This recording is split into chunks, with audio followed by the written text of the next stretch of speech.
Culture भी चल रहा है, तो कोई भी कल्चर को आप उनके कपड़े, उनके चाल चलन और उनके खाने से भी पहचानते हैं।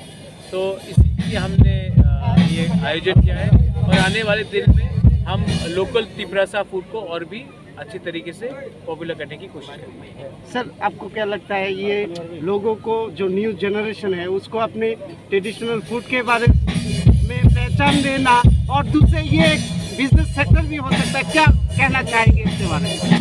बिजनेस तो होगा जब मार्केट होगा, और अगर हम अपने फूड को प्रमोट करेंगे तो हमारा बिजनेस भी बढ़ेगा और बाहर के लोगों को भी मालूम पड़ेगा कि हमारा भी एक अद्भुत कल्चर है। इसी के लिए मैं प्रमोट करना चाह रहा हूँ। और आने वाले दिन में अगर आप देखेंगे खाने से हम आज खाना एक ऐसा जगह है, जैसे कि आप आई थिंक वहाँ पे line part of culture is a soft Indian food is recognized across the world, but Northeast food, except for Naga food, is not recognized. And it's very important that we start promoting our food, our culture, our clothes, our dances, our way of life to the rest of Northeast and India. And it is very important that the government takes a front role in pushing the youth to feel proud about their history. Sir, कल dream उत्सव है, कल क्या message? कल नहीं, परसों।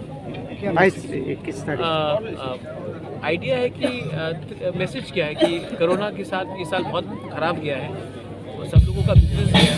हम चाहते हैं कि 2022 में सब पॉजिटिवली आगे बढ़े, ना कि सिर्फ वायलेंस और politics. Thank you.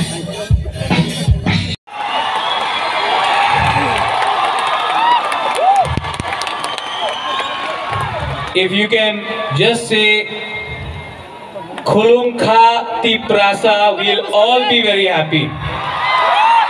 Khulumkha Tiprasa.